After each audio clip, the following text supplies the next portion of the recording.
अनंत चतुर्दशी की कथा। एक बार महाराज युधिष्ठिर ने राजसु यज्ञ किया। उस समय यज्ञ मंडप का निर्माण सुंदर तो था ही, अद्भुत भी था।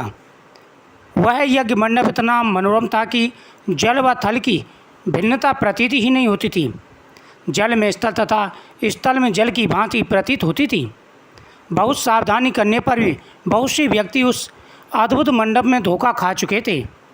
एक बार कहीं से टहलते टहलते दुर्योधन भी उस यज्ञ मंडप में आ गया और एक तालाब को स्थल समझकर उसमें गिर गया। द्रौपदी ने यह देखकर अंधों की संतान अंधी कहकर उनका उपवास किया। इससे दुर्योधन चिढ़ गया। यह बात उसके हृदय में बाण के समान लगी। उसके मन में द्वेष उत्पन्न हो गया और उसने पांडवों से बदला लेने की ठान ली। उसके मस्तक में उस अपमान का बदला लेने के लिए विचार उपजने लगे।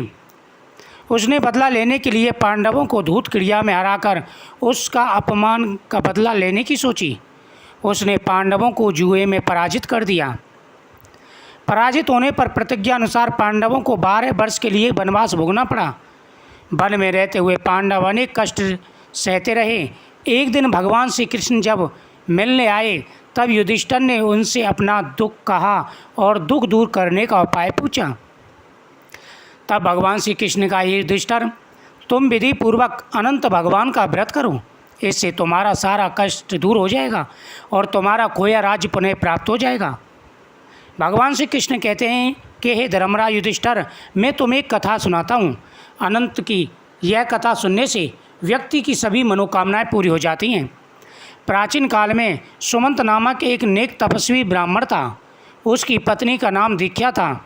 उसकी एक परम सुंदरी धर्मपरायण तथा ज्योतिर्मय कन्या थी जिसका नाम सुशीला था। सुशीला जब बड़ी हुई उसकी माता दीक्षा की मृत्यु हो गई। पत्नी के मरने के बाद सुमंत ने कर्कशा नामक स्त्री से दूसरा विवाह कर लिया। सुशीला का विवाह ब्राह्मण सुमंत ने कौंडिन्य ऋषि के साथ कर दिया। विदाई में कुछ देने की बात पर कर्कशा ने दामाद को कुछ ईंटें और पत्थरों के टुकड़े बांध कर दे दिए। कौंडिन्य ऋषि दुखी हो अपनी पत्नी को लेकर अपने आश्रम की ओर चल दिए, परंतु रास्ते में ही रात हो गई। वे नदी तट पर संध्या करने लगे। सुशीला ने देखा वहाँ पर बहुत सी स्त्रियाँ सुंदर वस्त्र धारण कर किसी देवता की पूजा कर रही थीं। सुशीला के पूछने पर उन्होंने विधि पूर्वक अनंत व्रत की महिमा बताई। सुशीला ने वही उस व्रत का अनुष्ठान किया और 14 गांठों को वाला डोरा हाथ में बांधकर ऋषि कौंडिन्य के पास आ गई। ऋषि कौंडिन्य ने सुशीला से डोरे के बारे में पूछा तो उसने सारी बात बता दी। उन्होंने डोरे को तोड़कर अग्नि में डाल दिया। इससे भगवान अनंत जी का अपमान हुआ। परिणाम स्वरूप ऋषि कौंडिन्य दुखी रहने लगे। उनकी सारी संपत्ति नष्ट हो गई। इस दरिद्रता का उन्होंने अपनी पत्नी से कारण पूछा तो सुशीला ने अनंत भगवान का डोरा जलाने की बात कही। पश्चाताप करते हुए ऋषि कौंडिन्य अनंत डोरे की प्राप्ति के लिए वन में चले गए। वन में कई दिनों तक भटकते भटकते निराश होकर एक दिन भूमि पर गिर पड़े। तब अनंत भगवान प्रकट होकर बोले, हे कौंडिन्य, तुमने मेरा तिरस्कार किया है, उसी से तुम्हें इतना कष्ट भोगना पड़ा। तुम दुखी क्यों? अब तुमने पश्चाताप किया है, मैं तुमसे प्रसन्न हूँ।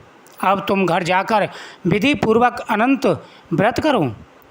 14 वर्ष पर्यंत व्रत करने से तुम्हारा दुख दूर हो जाएगा। तुम धन्य धान से संपन्न हो जाओगे। कौंडिन्य ने वैसा ही किया और उन्हें सारे कलेशों से मुक्ति मिल गई। भगवान की आज्ञा से युधिष्ठिर ने भी अनंत भगवान का व्रत किया, जिसके प्रभाव से अनंत भगवान की कृपा से पांडव महाभारत के युद्ध में विजयी हुए और चिरकाल तक उन्होंने राज्य प्राप्त किया। अनंत भगवान की कृपा से व्यक्ति के सारे दुख दूर हो जाते हैं। जो व्यक्ति पूरे श्रद्धा भाव के साथ में अनंत भगवान की यह कथा सुनते हैं, उनके जीवन में आ रहे सारी परेशानियां दूर हो जाती हैं। पूरे विधि विधान के साथ में इस व्रत का पूजन करना चाहिए। जो व्यक्ति भगवान की इस पूजा को करते हैं, उनके मन में जो भी कामना हो, जैसी भी कामना हो, उनकी प्रत्येक मनोकामना पूरी हो जाती है। अनंत भगवान की महिमा अपार है।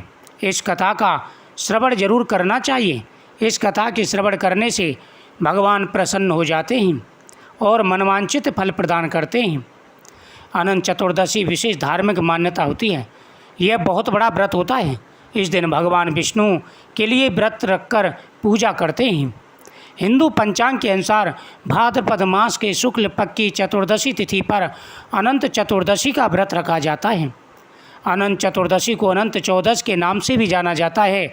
माना जाता है कि अनंत चतुर्दशी का व्रत रखने पर भक्तों के जीवन से आर्थिक, मानसिक और शारीरिक कष्ट दूर हो जाते हैं।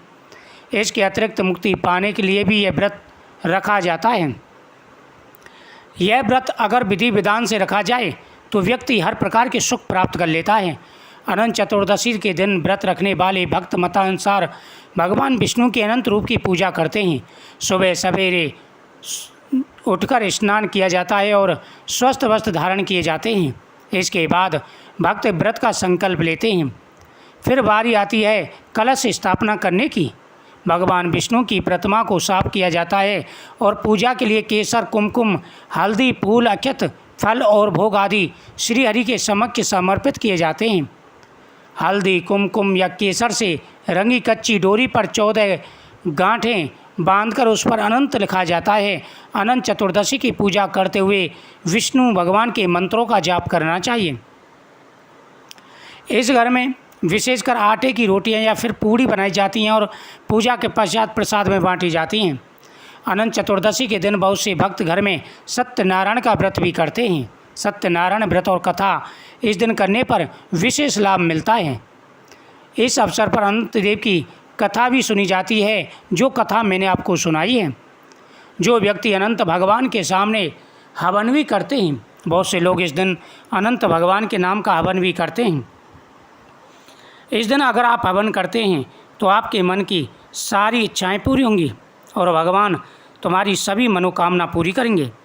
व्यक्ति के जीवन में आ रहे सारे कष्ट और परेशानियां दूर हो जाती हैं, धन बढ़ता है, सुख और समृद्धि बढ़ती है।